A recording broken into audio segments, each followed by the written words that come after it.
Ishita, you're there? Yes, yeah, I'm there.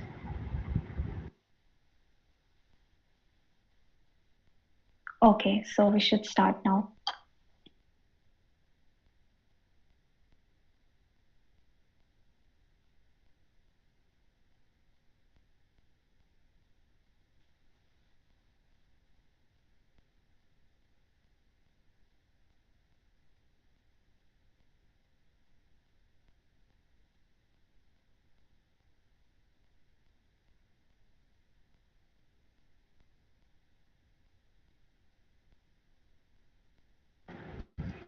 Hello, everyone.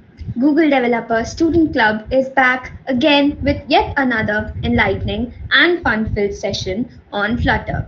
As a part of the ongoing Flutter Festival, we have arranged our first session, Flutter 101. Before moving further, we would like to request you to abide by some ground rules. Moving forward. Please mute yourself. Use the chat box for any queries. Please don't spam. Let us know if you are having any issues with the audio or video. If you've got any questions, shoot them at the question and answer session which we will be having. With diverse opinions coming in, respect each other's thought. Moving forward. Now I would like to call our GDSC lead, Abhipsha Swai, to address us about Flutter Festival. Okay, so good evening and hello everyone. I'm Abhipsha Swai, GDSE lead at VSSUT Burla. And now before proceeding further, let me ask all of you as to how many of you really watched our trailer where Dash was getting onboarded and Flutter Festival, and it was showing the advent of Flutter festivals.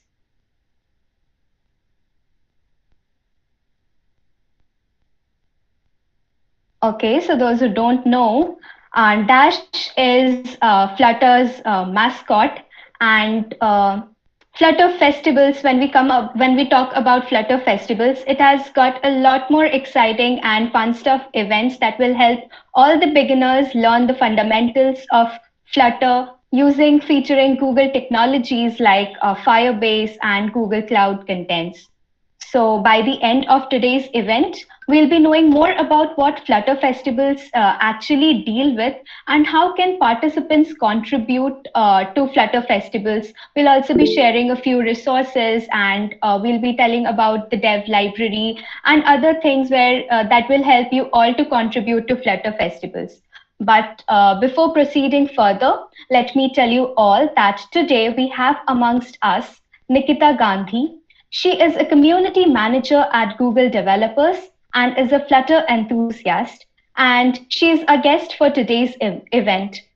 It's our immense pleasure to have you, Nikita, among us today. And we are super excited for you being a part of our session. I welcome you and would request you to proceed further.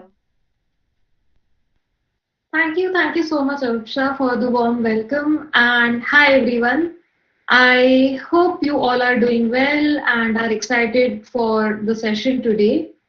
But before that, let's do a quick pulse check. How was your day today? Are you tired? Are you excited? Are you happy? Are you bored? How's it going with all of you?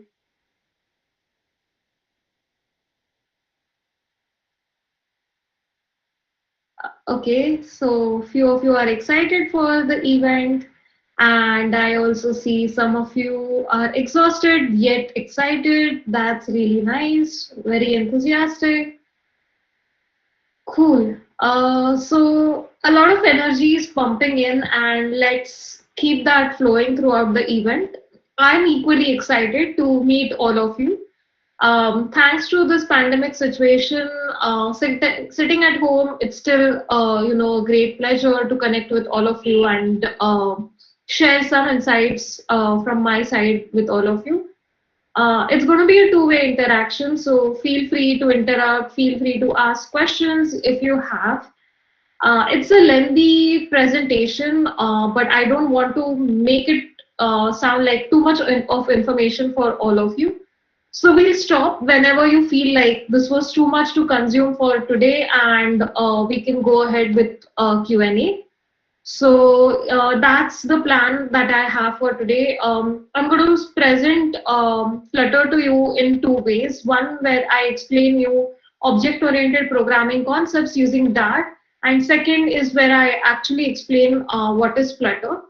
You'll also know why am I talking about Dart and Flutter specifically. So let's get started with the presentation, and you'll know more about what is Dart, why Flutter uses Dart, and then what is Flutter and how you can make beautiful apps using Flutter. Uh, so let me present my screen.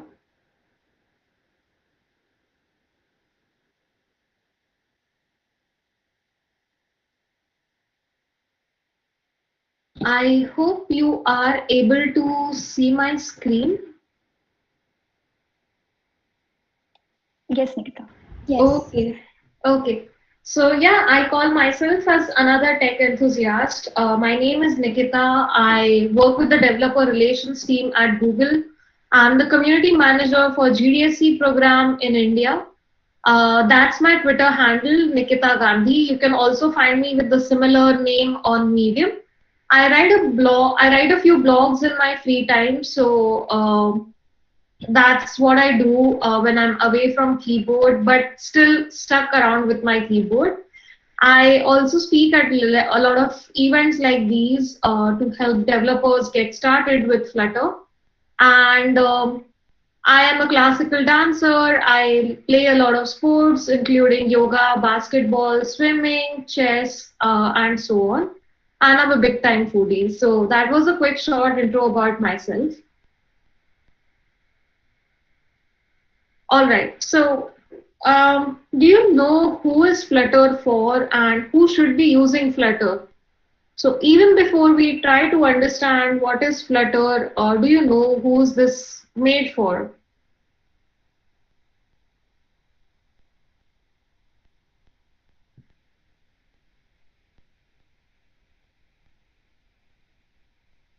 Okay, so let me answer this question for all of you. Flutter is made for designers, prototypers, and developers. The reason is when you are trying to build complex designs, designers come up with amazing ideas, but it's really difficult to implement as developers. And there's always a conflict that goes on between engineers and designers. But now designers are happy because they can build a brand driven experience using Flutter, which means if you want to maintain consistency on individual platforms, you can still do so. Flutter supports a lot of fonts, it supports a lot of colors. Um, it actually gives a native experience. So Flutter is for designers. Prototypers, because it's really easy to build an app with Flutter because the developer time is really less. So it's easy to build a small prototype for startups who want to go for a client pitch, or someone who's just trying to get approvals from their leadership. It's really easy to get started with Flutter. Or for some of you who are trying to make a presentation for your college, it's still a really good choice to use Flutter. And then Flutter is for developers because it's Flutter, the lines of code have immensely reduced in Flutter as compared to other programming languages. And then the IDE has a lot of features using, for example, there is hot reload where you don't have to rerun the entire code, but you just need to refresh the code where you made changes, and that would be reflected on your emulator or your actual device where you're testing the code. And this makes the experience delightful for the developers because they can try and add more features. They can utilize their time with great productivity, and hence Flutter is also for developers like you and I. So Flutter gives you an experience of both the worlds where you get native like experience. So you don't feel like you're running a website on your mobile app, or it doesn't make you feel like the app is running very slow because it runs on a hybrid model. And in fact, it also gives you a multi-platform reach. So when you write a code with Flutter, you can actually reuse it for 7 different platforms, which includes iOS, Android, web, desktop, Linux, embedded, and also web. So these are 7 different platforms that Flutter supports, and hence Windows was the seventh one, and hence Flutter gives you the best of both the worlds, where you can write code that makes a native experience, and you can target multiple platforms at the same time. So imagine if you are a startup, you're trying to quickly capture the market, you don't have many resources, you don't have many developers who can support, then in this case, it's easy to hire a few developers and yet reach to multiple targeted platforms. Who uses Flutter? Maybe some of you think that this technology is yet new, but there are more than 150,000 apps on Play Store which are designed using Flutter, and many big enterprises are using Flutter. So NU Bank, Imar, Groupon, Google, Tencent, all of these big companies or big giants are using Flutter, but startups are also using Flutter. So I know few amazing startups who have developed their applications using Flutter and have amazing feedback about the product. Now, let's get started with Dart. Why am I going to tell you about Dart is Flutter is a framework, and this framework is developed using Dart. So imagine if you were constructing a building, then this building has a lot of iron rods, it has bricks, it has cement. So all of this framework can be used to construct a building, right? So the iron rods are what? The framework. On that you place bricks, you apply cement, you apply color, you paint the walls, and that makes the building look beautiful. So what that does is it is playing the role of iron rods, hence giving you a framework on which Flutter is built with. And hence, if you want to become a Flutter developer, it's good to know basics of Dart so that you can customize your widgets and you can play around with your app, make it even more crisp and beautiful. So how many of you know what is strings? How many of you know what is characters? How many of you know type inference? Ma'am, How can do I you ask? declare variable? Can we take those at the end if you're okay?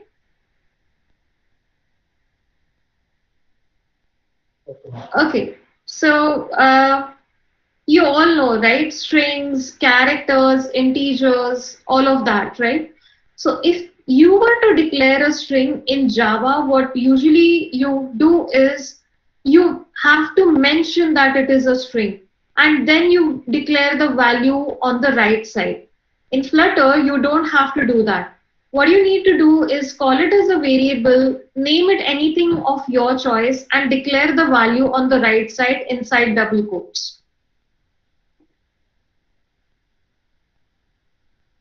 Then you don't need to use public and private keywords, which means when you are declaring a variable which is public or private in Java, then you have to explicitly call it that it's a public keyword or it's a private keyword.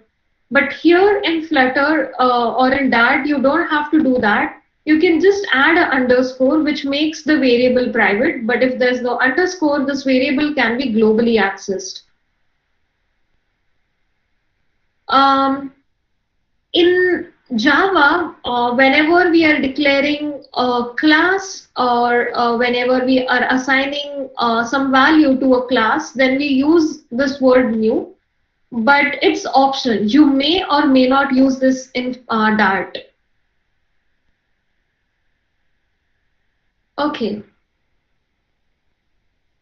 Then there are lists. So we often declare lists when we have to declare a list of people, list of numbers, list of lists of characters and alphabets and so on.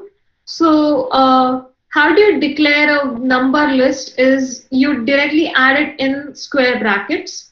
But if it is a character, then you need to add it inside single quotes or double quotes. And you can declare a list which is a mix of both single quotes and double quotes and so on. So yeah, lists in that can be declared in various ways. Constructors. So how many of you know what are constructors?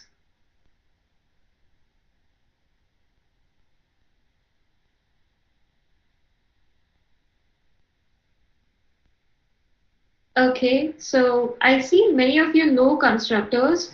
For those who don't know what are constructors, um, so assume that you have a class and you want to give them some roll number so that it's easily identifiable, or if you want to point them to something so that when I say hey you, then it's really random, right? Who is you? But if I say hey you in blue color t-shirt, then it's easier to identify. Similarly, when I have a class of a lot of students or a lot of variables in this case, then if I want to give them specific identity, you create constructors. Um, so what you see on the left side of the screen is how you declare constructors in Java. You can do so in Dart as well, but an easier way to do it if you want to review some lines of code, then what you see on the right side of the screen is how you can also declare constructors in Dart. So you just have to declare the variables and point them to certain value, and that suffices the need. Okay. Then there are parameters. So what does named parameters means is if there are some strings that you want to concatenate, then there is a concatenate function itself which you can reuse. In Java, so what you see on the first two lines is how you concatenate two strings in Java, where you have to create a function inside which you declare two parameters, and then you go ahead and concatenate those two parameters or variables. In Dart, you don't have to follow this process. You can directly declare a function. You can add what each value stands for, and this instant function will do the job of concatenating 1 and 2, or hello world. And then classes. So I hope all of you know what classes is, but similar to what we spoke in constructors, constructors are not classes, by the way, but when there are different variables and if you want to point them to certain values, look at the code on the left side and now look at the code on the right side, how immensely the lines of code are reduced now using Java. So this is because you can directly add the value of what each variable stands for in the declaration itself. You don't have to explicitly go down and then declare the values and then complete the class. You can do that directly when you're declaring the variables. So far, so good. Any questions that you folks have? Ma'am, I have a question. Mhm. Ma'am, what is the difference between Flutter development and native development? Um, so what is Flutter is you write code using a single code base and you target it for multiple platforms. A native developer will write code for a single platform. So if I'm a native Android developer, then I write code which is only specific to Android operating system. You cannot use that for Windows operating system. Okay, ma'am, thank you. Cool. I hope it was clear. Any other questions so far? Are we all good? No comments. Looks like Either I was too clear or you have some questions.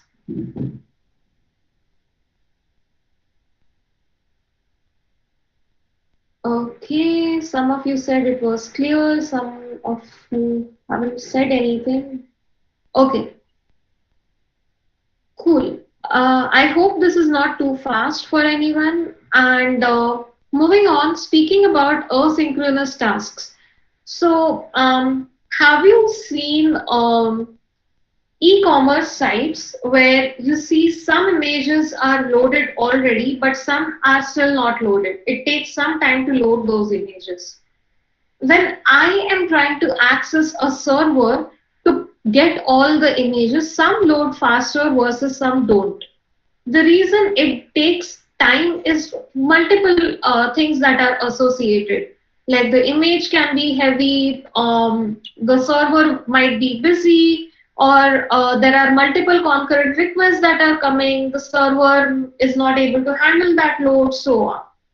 But ultimately, if the user does not see anything on their screen for quite some time, they might feel bored and they eventually will quit. To solve for this, what they do is they create a string of uh, all the pictures that needs to be loaded in an array-like format, and one by one, as the images come, it starts loading. So not that one task is dependent on other. If you see one image is loaded and if you want to still go ahead, click on that, see a bigger picture of that, you can still do so. Your screen does not wait till all the images are loaded, and hence this is a synchronous task in Dart. Now, what is future is again when there are a lot of background tasks running in parallel, which means if one task is dependent on other, your system is trying to access few of the resources in background, and if that is taking time, that should not slower the performance of your application. So there are threads which are created so that one thread tries to complete process A, other would try to complete process B, and so on.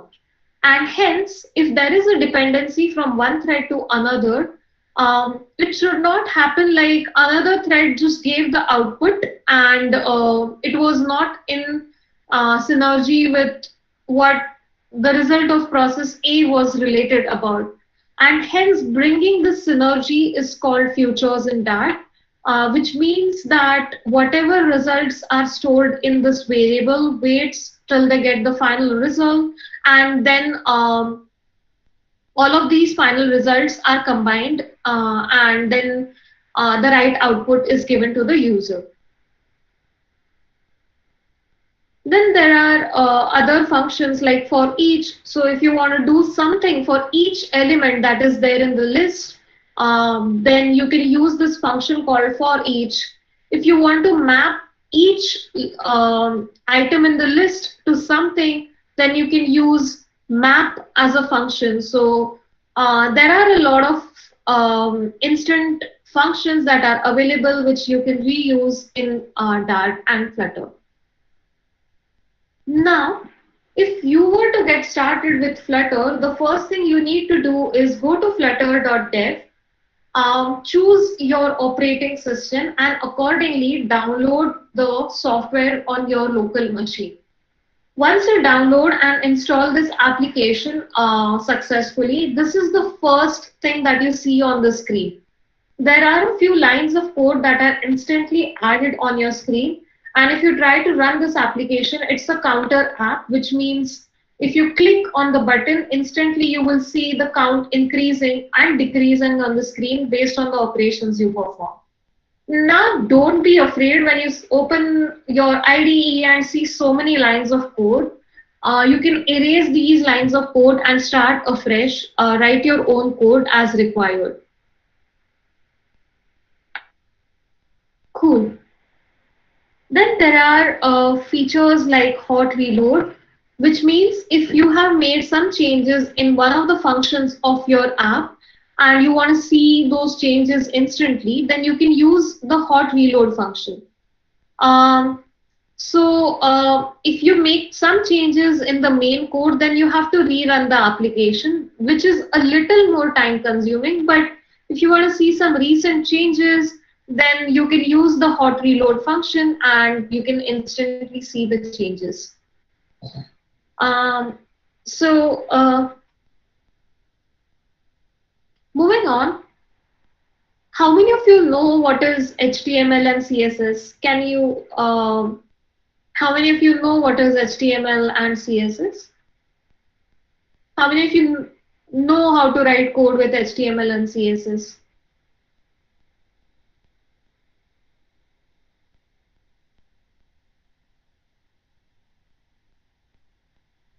Okay, so looks like many of you know what is HTML and CSS. And when you start writing code in Flutter, you would actually remember or think, hey, am I writing some code in CSS? But no, that's not HTML or CSS, but the analogy is very, very same.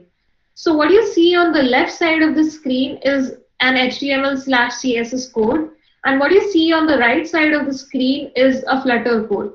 So if you want to draw a grade color box in HTML CSS, what you do is use the div tag. You add some background color, you define the height and width, and if you want to add some text, you also add the font parameters. If you were to do the same task in Flutter, what you need to use is containers. Containers are nothing but boxes which can have text. You can add some lines of code or some lines of text inside the container. You can define the font size, you can define the font weight, you can define the font family, and if you are declaring a text in Flutter, you need to add it inside double quotes. So remember, whenever you are declaring a string, you use double quotes and not single quotes.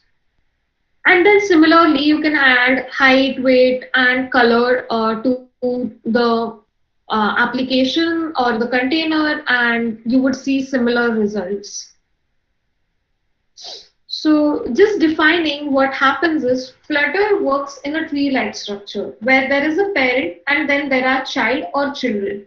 So every widget works in tree-like structure. Now what are widgets? It's nothing but what you see on the screen. Everything that you see on the screen in Flutter are widgets. Text, buttons, images, and everything else that you see on the screen in Flutter are widgets. And these widgets appear to us in a tree-like structure where there is a parent widget and one parent can have a single child or they can have multiple children.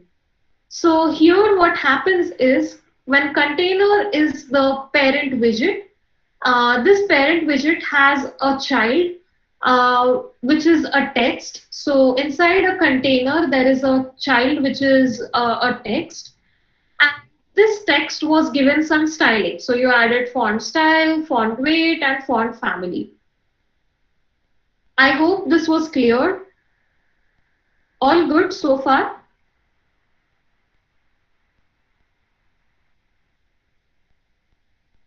Any questions?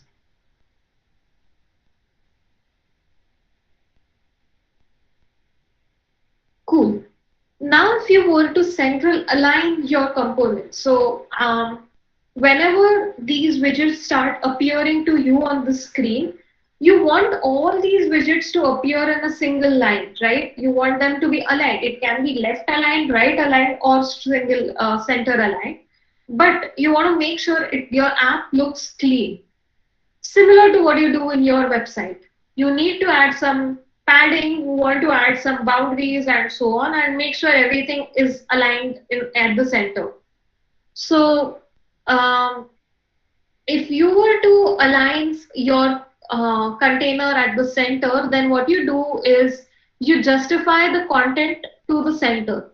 So if you want to justify all the text inside the container in the center, then you use this thing that is highlighted, justify content center.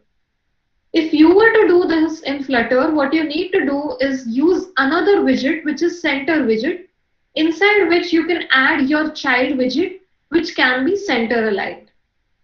So what you can do is this container has a child, which was text. But now what we did was for the container, we added one sibling, which is the elder sibling basically. And that is the center widget. And then inside that, there is the text widget. So now this text will appear at the center and then the rest remains the same. So, if you are an Android developer, you may have used separate layout files and code files, but you need not do that in Flutter. Flutter layout is made of widgets, so everything that you see in Flutter is widgets.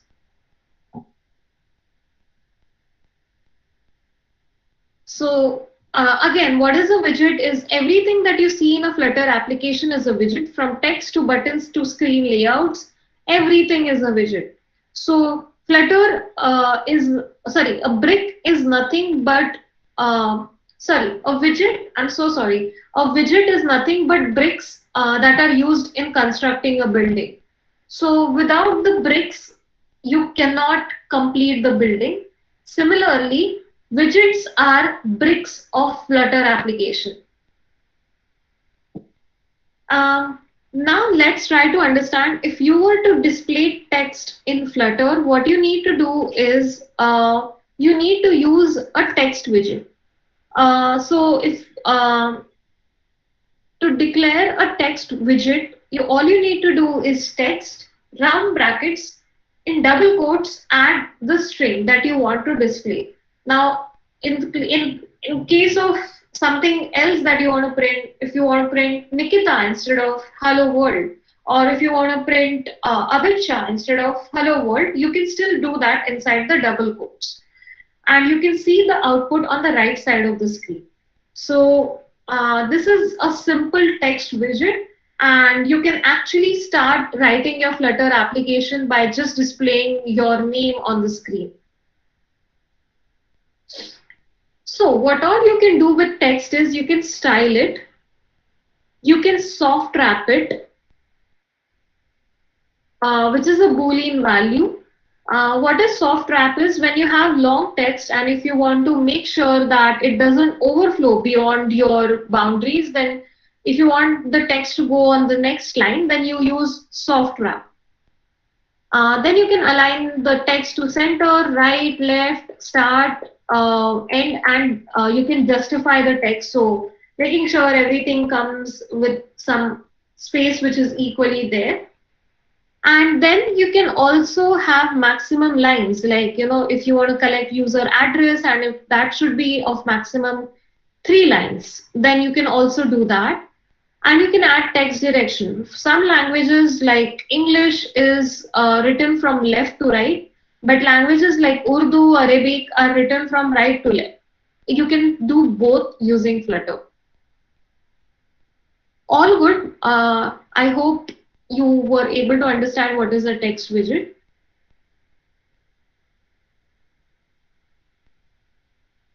Any questions so far?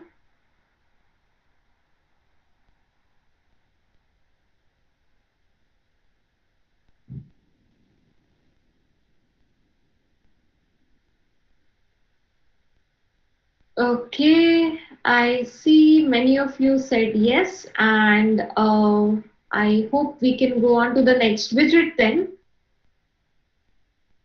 Okay, so now when I was saying that you want everything to be neatly aligned in your application, what you do is use a table-like format. So you use rows and columns in your Flutter application, and inside them you add a text widget, you add a image, you add a button. So imagine a grid-like structure in which you define, in the first grid I want an image, in the second grid I want a text, in this third 3x3 grid I want a button, and so on. So column is what? It's basically where you can put widget one below the other. Um, so imagine if you want to have few things one below the other, then you use a column widget. Conversely, if you want some things one next to another, then you can use row widgets. So this is how you use a column widget, where column can have more than one child. It can have multiple children. And if I want a few lines of text to appear one below the other, then I use column widget. And this is how you declare. So what you see on the left side of the screen is how you use a column widget. And on the right side, you see the output.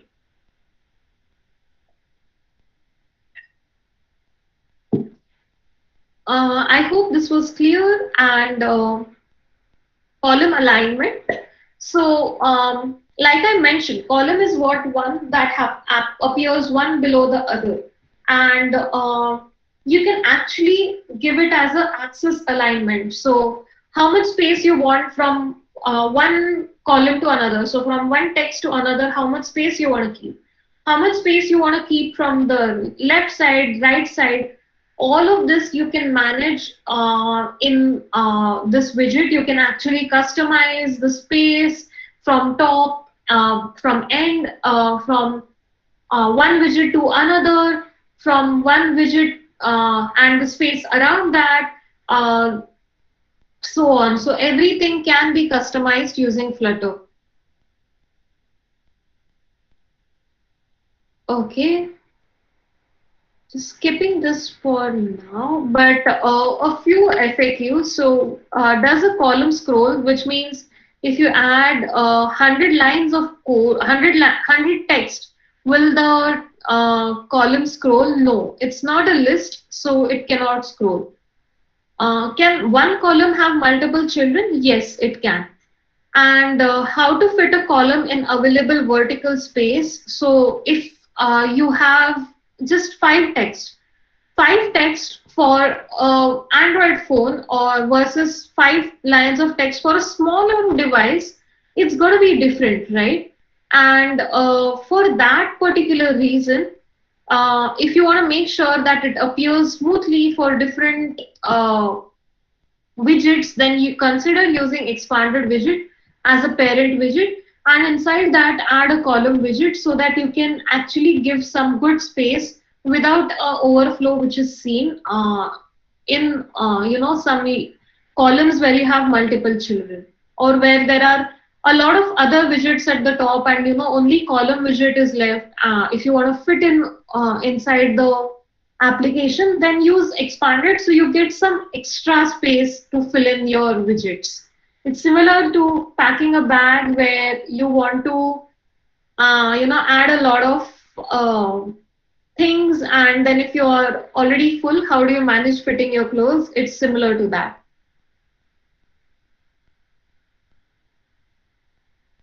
Cool. I'm going to skip this one for now unless you actually start writing code. It may take some time to understand. We'll go to row widget now. A row widget is similar to column widget. The way you declare is also the same. It's just that the widgets are placed one next to another.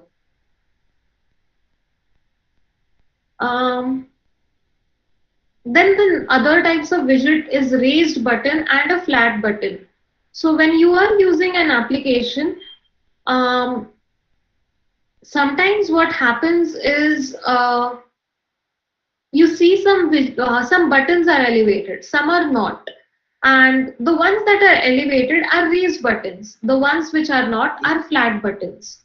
So obviously, when someone clicks on a button, you want them to perform some action. So inside the on pressed method, you can add what happens when the user clicks on the button. Do they go to the next screen? Does the application close? Or anything else that happens? You can define that action. And I have just given a name like click here to the button. You can customize it to your needs. So yeah, this is how you declare a raised button. And if you were to declare a flat button, it's similar, just that the name of the widget changes.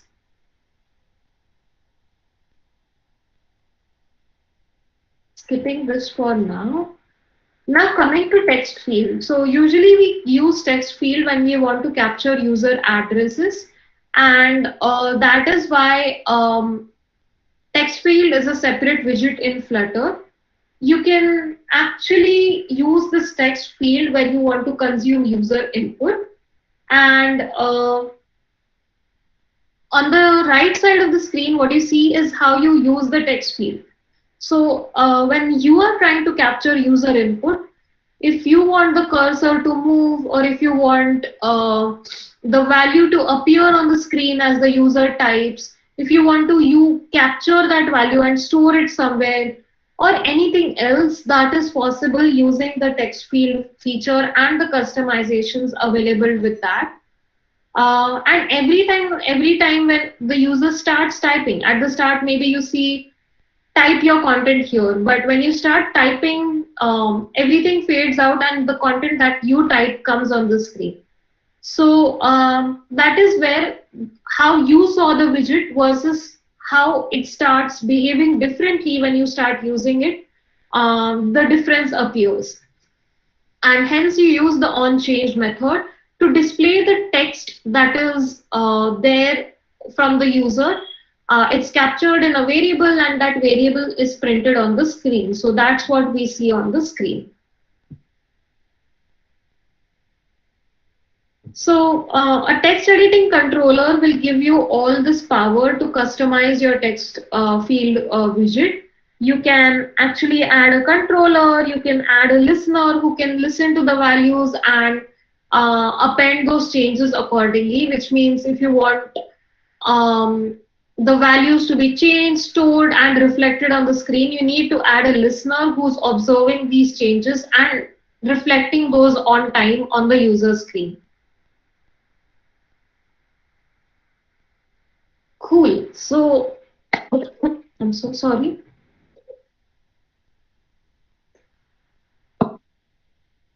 I think I covered this already. So, yeah, what are the properties that you can use in text field is autofocus. So if you want to focus on what exactly or the place that the user is typing, you can do that. If you want to give a numeric keyboard only to the user because you're asking for phone numbers, then you can use the keyboard type as number. If you want to capture email address, then you can give a keyboard, a QWERTY keyboard, which also has special characters. If you want to use a keyboard which collects date and time or multi-line input or options, you can do all of that using the properties of text field. And then if you want the autocorrect feature, then you can also set its value to true, and then the autocorrect feature also starts. If you want the first line of the text to be in caps lock format, then you can use the text capitalization feature as well, so on. So yeah, I mean, Flutter gives you a lot of property support and customization, which you can use instantly in your application. You can align the text whenever the user starts typing. If you want to align it to start, end, center, you can do all of that. If you want a cursor which is of a particular color, if you want to give make it circular, if you want to give the cursor width which is thick or thin, you can do that. If you're asking for user password and if you want to convert it to asterisks when the user types, you can do that as well. And if you want to define how many maximum lines of input the user can add, that also is possible using the customization properties of the text field widget. So yeah, this is a small snippet where if you want to add some decoration to the user who's adding some input, for example, when a user is typing something and you're getting that response, and if you want to add a circular progress indicator of how much the text is complete, how much is pending, You can do that using the text field customizations. Container, we already spoke about this widget, so you can actually customize a container widget, add some margin which is constant from all the sides.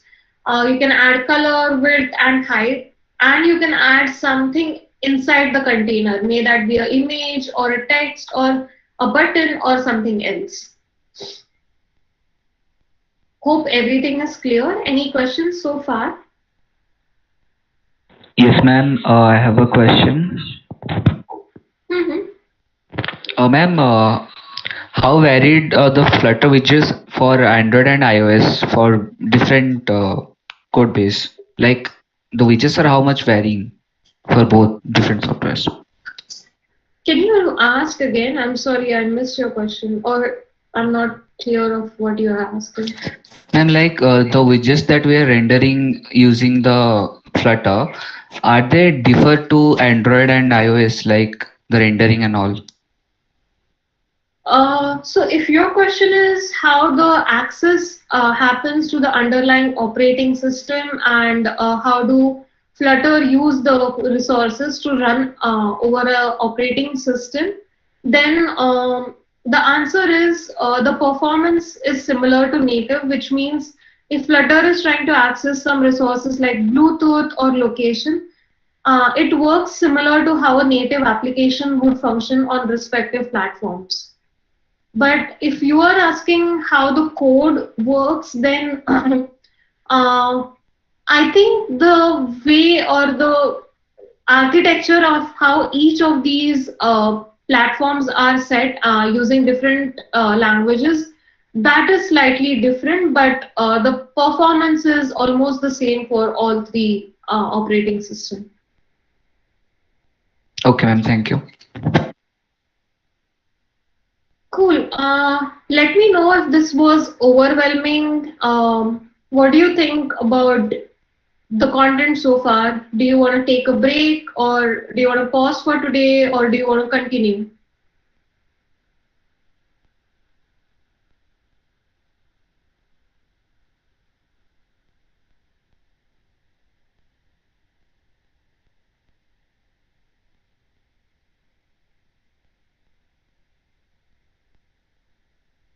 Okay, Pratik says continue. I don't know what the rest are thinking.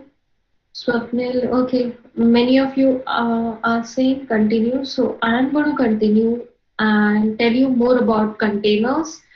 So, you can add padding to your container. Uh, when you don't add a child to your container, then it tries to be as big as possible. It takes all the space for itself. And layouts in Flutter in container is complicated. So uh, what that means is if you're trying to add a child inside a container and that child has another child and then that child has another child, then it becomes a little complicated. So uh, try to not have multiple child inside a container so that it doesn't make your app complicated. Container, again, it has a lot of properties that you can customize. So you can add alignment, margin, constraints, key, and decoration. So you can, box decoration will allow you to add border and color to that border and so on. Key is where if there are multiple containers in your application and if you want to make something unique, then you can add a key. If you want to have some constraints, box constraints, which means how the container will behave, similar to how a box will appear on the screen, and then adjust with other widgets which are next to it. These constraints can be added using the properties of customizing a container. Then there is card widget. How many of you have used a Book My Show application?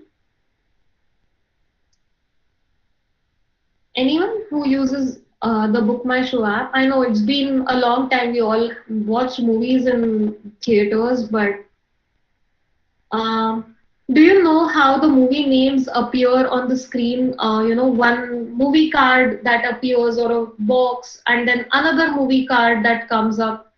So that is a card widget, which means inside a card widget, you can add some text, and you can also add an image, and inside that image, you can add some text. So if you were to populate a list of images and text and then add some boundaries to it to distinguish two movies from one another, then you can use the card widget. So a card has a lot of properties like you can add color, shape, margin, elevation. You can clip it, like you can define the shape of your card. You can add a child to it. You can add a border on the foreground and anything that you like. So card is fully customizable and you can add a lot of customization to it. Now coming to images, no app is complete without images, and if you have stored your images on a server and if you want to display those from your server, then you use the syntax image.network and the link to your source URL. So you can just add the reference URL link and you can load the image. But if your image is loaded in the local directory, you need to do two things. One is you need to add the path to your local directory in whichever folder you have stored the image. And then you have to go to the pubspec.yaml file. And then you need to declare the location of your local image in the pubspec file as well. So when you go to the PubSpec file, you will actually see an images block. So there you will have to define the location of your image which is stored locally. Then there is a drop-down widget. So a drop-down is basically if you want to ask from multiple options, the user needs to select an option. Then you can use the drop-down widget and it will display multiple children, so men, women, or it could be foobar or multiple options. And when the user selects one of the options, you want that option to populate on the screen and the drop-down would disappear. So all of this can be customized using widgets, and what you see on the right side of the screen is a code for adding a drop-down. And then when the user is selecting one of the app options, if you want to add some value to it so that at the back end you can manage some some things on your side, like if someone selects men, you add a code 1 to it, and then at the backend you see how many of them selected 1 or men as an option or so on. Then you can map it to some values and you can do some analysis in the background. Cool. I hope it was clear so far. So so far we heard about so many widgets, columns, rows, text. Then we also heard about drop down. We heard about images, network images from the local directory, card widget, container, text field. So many widgets that we heard about. And if you are a developer who has just started with Flutter, try using these widgets, do some customizations, and I think this will give you a really good experience and confidence of you starting with Flutter. And then there are a lot more like list view. So if you want to scroll a list to the user on the screen, then you can use listview.builder. And then you can add how many things or how many items would appear on the screen. If you want it to shrink wrap, because why do you want it to shrink wrap is otherwise the text may start overflowing and a few few list items will not be visible. So a list view builder, what it does is it shrink wraps its items. It's an item builder, so every time user scrolls the list, a new set of items appear to us and the other ones are deleted. So it's an item builder. So the previous one is stored in an array, it gets disappeared, it creates a new array, stores the new value and displays us to the screen. And that's how a list view builder works.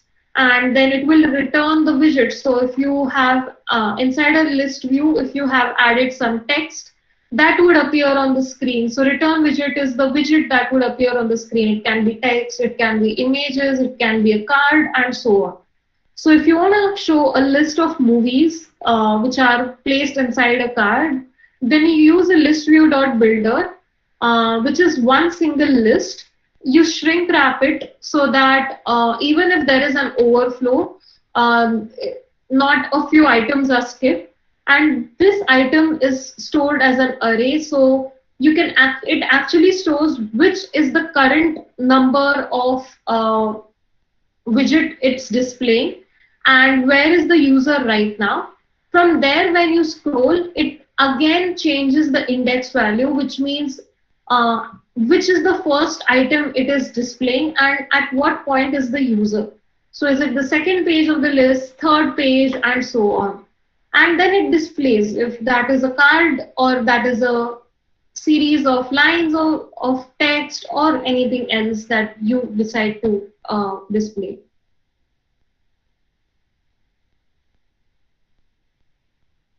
List style is nothing but if you want a lot of content that comes one below the other, and it's a tile-like format. So our bathroom tiles basically are nothing but what one tile that is placed below another and so on. So a list style will have a mega title. Inside that you can add a small subtitle, and then if you want to add some text to it, that also is possible. And you can also add some icons to it. So if you want, you can add some alarm icon or some another icon that you decide. Cool. I have a lot more content to present, but I know we are already on time. Abhiksha, if you are around, do you want me to continue for another 5 minutes or we for? Yes, sure, Nikita. Yes, sure, you can carry on. Okay, cool. So I'll just do a quick 10-minute run through, and then we can pause at 7:45. Yeah, sure, Nikita. Cool. So there are two types of widgets. So everything in Flutter goes on this game of stateful and stateless widget. So what is stateful widget is when the property of the widget changes on user input. So if there is a button, you click on that and then a new screen appears, then it is a stateful widget. But if it is a text, you click on it and nothing happens to it, then it's a stateless widget. So every time if the property or what you see on the screen changes on user input, it's a stateful widget. And if it doesn't change, it's a stateless widget. Now comes the navigation and routing. So if you want to have a multi-screen app, you use navigation and routing where the user goes from one screen to another, and then if he wants to come back to the start screen, then that can be managed using navigation and routing. So if imagine a user clicks on a button, they go to some new page, then from that button they go to third page and so on. And if then they want to come out of this maze, then we use this navigation and routing widget in Flutter. So think about you going to a big mall. There is a gatekeeper who guides you how to go to a particular shop and then how to come back from that shop. In Flutter, we have a manager who does help you with the routes. So what it tells you is basically go to room 1, from room 1 go to first floor, from first floor take a lift, go to room 1, go to the shop on the left side, do your work, and then it also gives you a route to come back, like, take right, then take the elevator, come on the first floor again, and then take exit from the main gate. So navigator is the manager who is going to tell all the routes in Flutter. Now these routes are stored in a stack in Flutter. So every time a user is going from one screen to another, it collects its route and puts it in a stack. So first screen, second screen, so on is pushed in the stack in first come last stored basis. So first screen will be stored at the very bottom and the last screen will be seen on the top. And then when the user wants to return, each screen is popped out. So when the user was in the shop, that from there it comes out, then it goes to the first floor, then it goes to the main gate. So this is how again the user comes back from where they started. So there is something called as material page route, which is how the transitions happen in Android applications. This is a defined standard which most of the enterprises and well-established applications use. So this behavior of going from one screen to another, which is slightly different in iPhones versus Android, is because the material standards that Android phones use. So when you're trying to go, so like this push method is where the user is going from one screen to another. Navigator is telling, go to first floor, go to the elevator, and so on. So it's pushing from where it is currently to the next place that the user needs to go. So what happens is inside this navigator dot push, context is where exactly the user is right now. It will create a route for the user, which is why they are using a builder, which uses the context to understand where is this user right now. From there, it will create a route which says go to this particular place or this particular screen. And then when it wants to come out, use this navigator.pop function. So it collects the context at which the user is currently and then pops out using the back route method. I have written a blog on this. I just have added the link as well on the screen just in case anyone wants to take a look. I'll also share it in the chat section.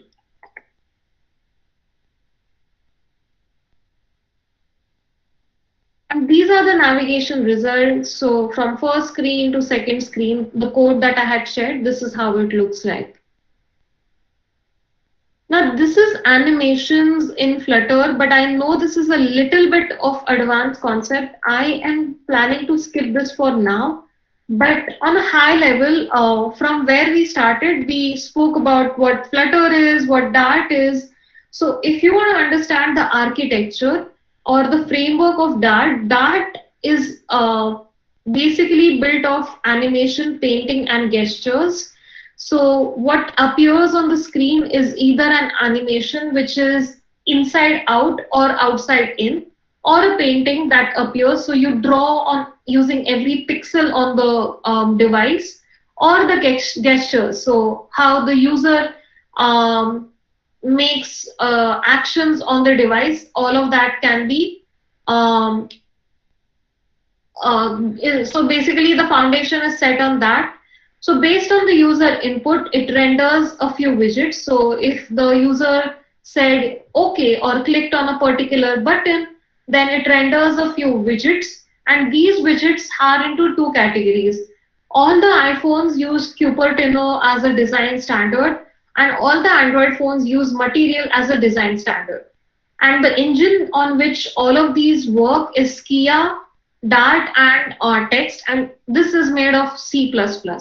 And because Dart and C++ are object-oriented programming language, the rendering happens very fast and hence the performance is smooth, and also the access to underlying components is very, very smooth and easy. So if it were a cross-platform technology which is hybrid, for example, React Native, what it does is it has an HTML code which is appearing to the user on the screen.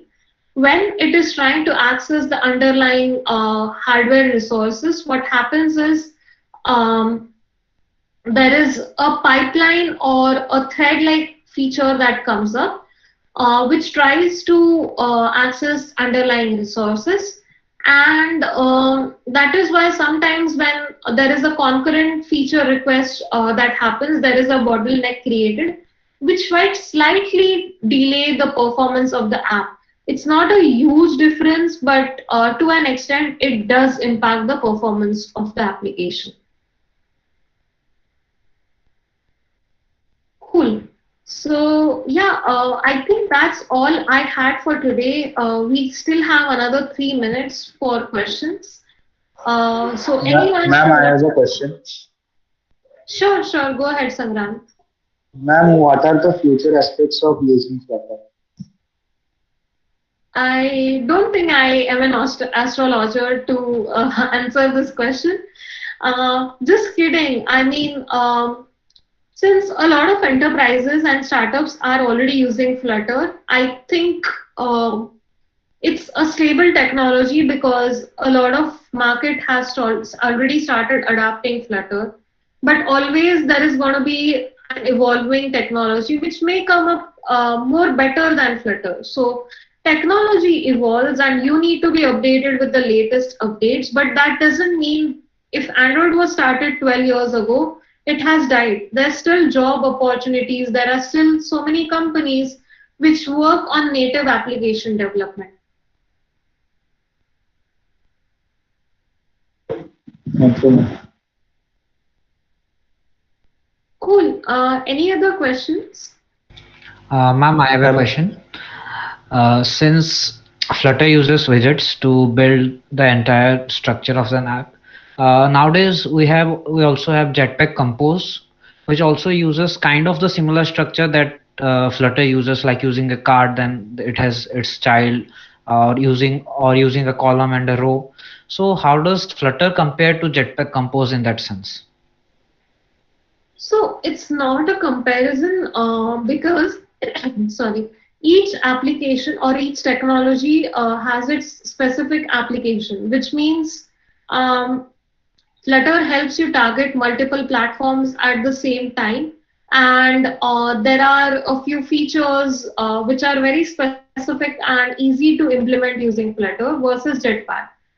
At the same time, Jetpack also helps you target a few specific platforms and just not native. But I am not a Jetpack developer, so I may not be able to tell you what are the pros of using Jetpack. Thank you, ma'am.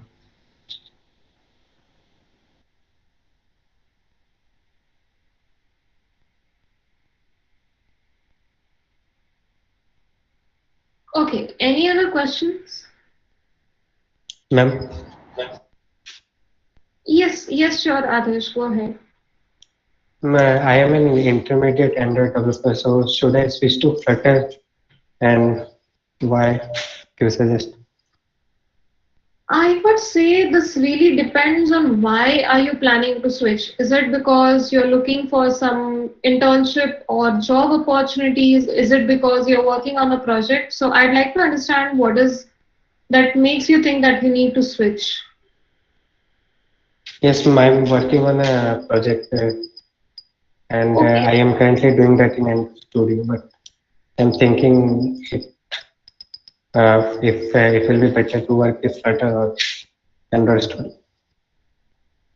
Um, so do you plan to target multiple platforms with the project that you're working on?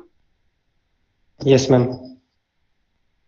Um, yeah, I think then Flutter will be nice, but I still would like to understand what exactly are you trying to do in the project to see, what would give better performance. So it's a longer answer than what I could tell you right now. But yeah, I mean, Flutter does support a lot of um, customizations. It does support a lot of integrations with third-party applications. So it's a safe bet to use Flutter if you feel like your application is trying to do some basic functionalities or more as well. Thank you.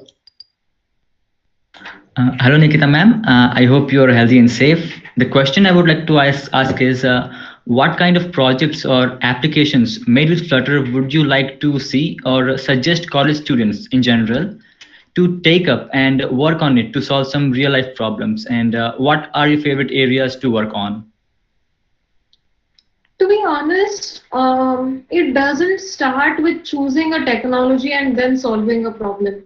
I go in a reverse way where I have already identified a problem and then thinking, do I need a mobile application for this? Do I need to build applications targeting multiple platforms?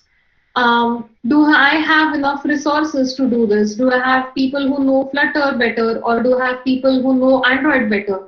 And accordingly make a choice in using the tech stack for the problem that you have identified.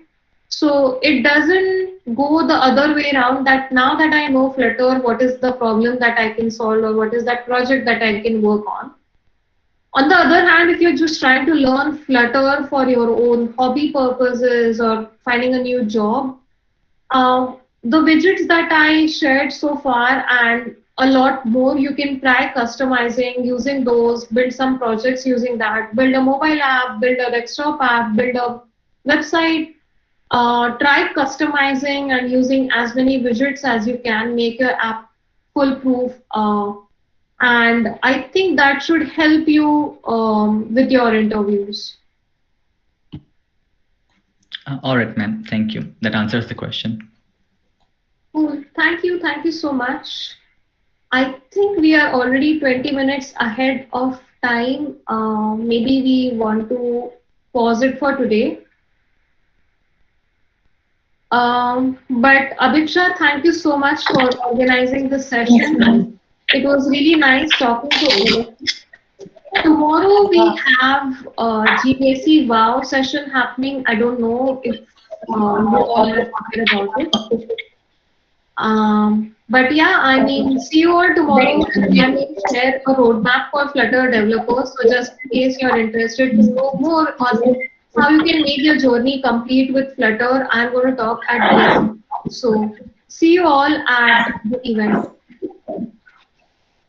Thank you, Nikita, and you really gave us a crisp overview regarding Flutter and the code bases, and we'll be coming up with more sessions. And yes, we are also participating in the DSC Wow. So see you soon tomorrow. Thank you so much, everyone.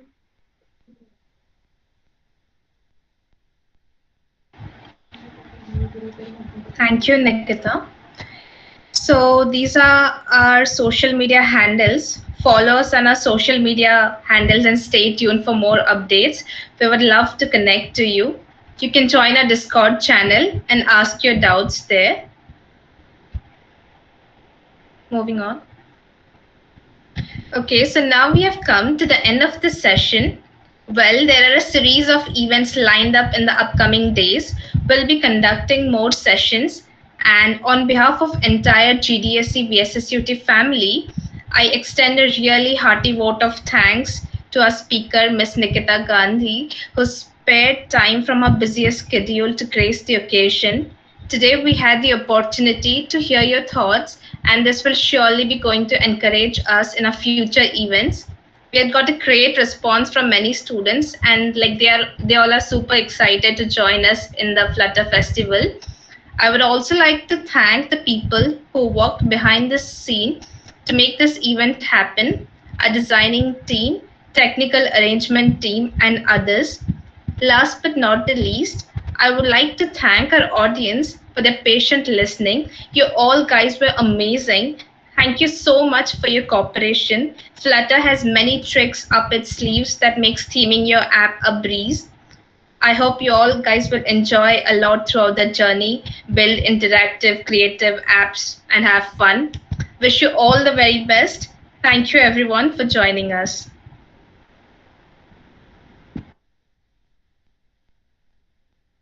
Thank you. Bye. Bye.